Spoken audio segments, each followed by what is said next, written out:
Welcome to Sethu Chitra kitchen. நான் ரசப்பொடி வீட்டிலே பண்ணியிருக்கேன். இந்த ரசப்பொடி பண்ணுறதுக்கான அளவுகள் எல்லாமே கிளியராக இந்த வீடியோவில் சொல்லியிருக்கேன். அதனால் ஸ்கிப் பண்ணாமல் நீங்கள் பார்த்தீங்கன்னா தான் உங்களுக்கும் தெரிய வரும். வாங்க வீடியோக்குள்ளே போகலாம். Welcome to Sethu Chitra kitchen.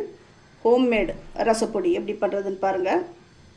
நான் இந்த கப் அளவு தான் நான் எடுத்திருக்கேன். இதில் வந்து 1 கப்பு தனியா எடுத்திருக்கேன். இந்த கப்பில் தான் அளந்தேன். 1 கப் தனியாவுக்கு மிளகு வந்து 1/2 கப் கூட கிடையாது, 1/4 கப் தான் மிளகு எடுத்திருக்கேன். எந்த அளவுக்கு மிளகு எடுத்தோமோ அந்த அளவுக்கு ஜீரகம் அதே 1/4 கப். வேணுன்றவங்க ஜீரகத்தை கொஞ்சம் எக்ஸ்ட்ரா கூட சேர்த்துக்கலாம். துவரம் பருப்பும் 1/4 கப்பு, கடலை பருப்பும் 1/4 கப், ஒரு கைப்பிடி கருவேப்பிலை. இது ஒரு ஆர்க் இருந்தால் போதும். இதுதான் ரசப்பொடிக்கு தேவையானது. முக்கியமான இன்க்ரீடியன்ட்ஸ் வந்து காஞ்ச மிளகா. அது எவ்வளோன்றதை இப்போ சொல்கிறேன். ஒரு 15 காஞ்ச மிளகா எடுத்திருக்கேன். காரம் ரொம்ப வேணாம் அப்படின்றவங்க ஒரு 10 கூட எடுத்துக்கோங்க, அவங்கவுங்க இஷ்டம்தான். இந்த வீட்லேயே ரசப்பொடி பண்ணுறீங்கன்னா ஃபஸ்ட்டு என்ன பண்ணுங்க, இது பாருங்க, இந்த காம்பை கட் பண்ணிவிடுங்க. ஆனால் இந்த மிளகாவுடைய இந்த தொப்பி இருக்கணும். அப்போ தான் வறுக்கும் பொழுது அந்த விதைகள்லாம் கீழே வராது, கீழே கொட்டாது. அப்புறம் நெடி வரும். அந்த விதைலாம் கீழே கொட்டிச்சுன்னா அப்புறம் இந்த மிளகாவுடைய விதை கீழே போயிடுதுன்னா அப்புறம் எங்கே டேஸ்ட் இருக்கும். அதுவும் இல்லாமல் இந்த மிளகா வந்து நல்லா காஞ்ச மிளகாவாக இருக்கணும். இந்த பாருங்க, சத்தம் வருதா?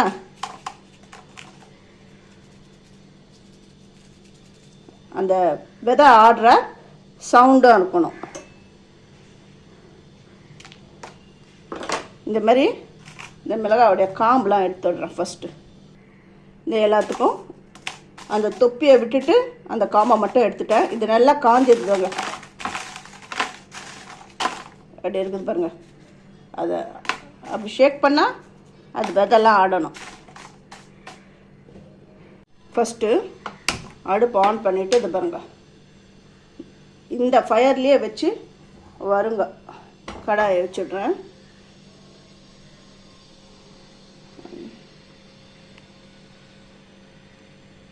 இந்த அயன் கடாயை தான் நான் வச்சுருக்கேன். இந்த மாதிரி ரசப்பொடி எடுத்து வச்சுக்கினீங்கன்னா, இந்த மாதிரி செஞ்சு வச்சுட்டிங்கன்னா அது வந்து 6 மாதம் ஆனாலும் நல்லாயிருக்கும்.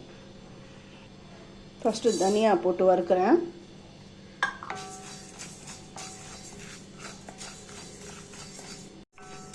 நல்லா வறுபட்டுடுது.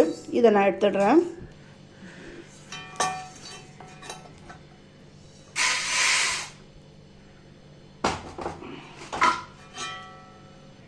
அடுத்தது மிளகு. இந்த மிளகை சேர்த்து வறுக்கிறேன். மிளகை நல்லா வறுபட்டுடுது. இந்த மிளகையும் எடுத்துடுறேன். அடுத்தது சீரகம், இதையும் நல்லா வறுக்கணும். சீரகமும் நல்லா வறுபட்டுடுது. இதையும் எடுத்துடுறேன். துவரம் பருப்பும் வறுபட்டுடுச்சு. இதை எடுத்துட்டு கடலை பருப்பு போட போகிறேன். கடலை பருப்பை வறுக்கிறேன். கடலை பருப்பும் வறுபட்டுடுது. இதையும் நான் எடுத்து வச்சுடுறேன். அப்புறம் கருவேப்பிலை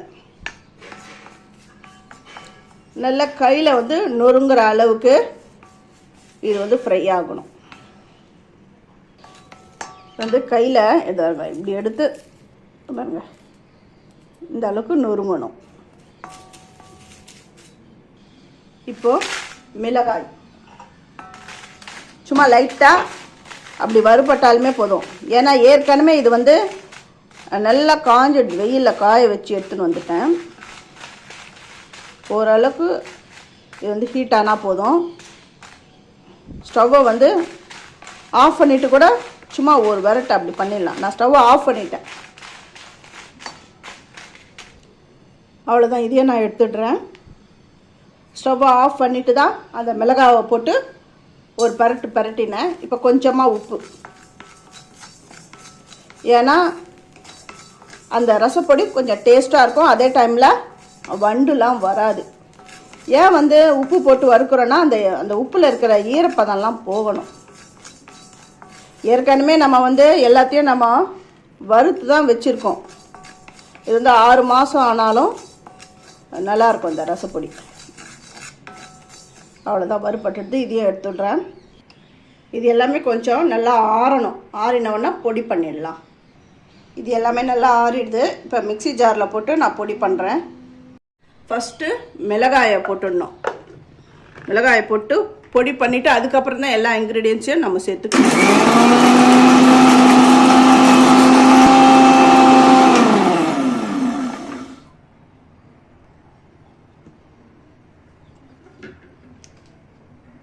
வறுத்து வச்சிருக்கிற எல்லா இன்க்ரீடியன்ஸும் இதில் நான் சேர்க்குறேன்.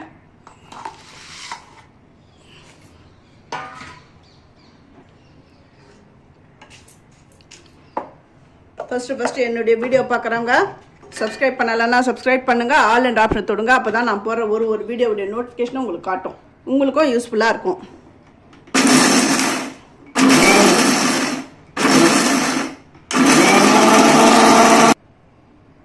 இப்படி ஓப்பன் பண்ணும்பொழுது அந்த ரசப்பொடி மனம் வந்து அவ்வளோ நல்லா இருக்குது, மணமாக இருக்குது. இதை பாருங்க, நல்லா நான் அரைச்சிட்டேன். இப்போ இதை வேற ஒரு பாக்ஸில் நான் போட்டு விட்றேன். ரசப்பொடி ரெடி ஆகிடுது. தேங்க்யூ.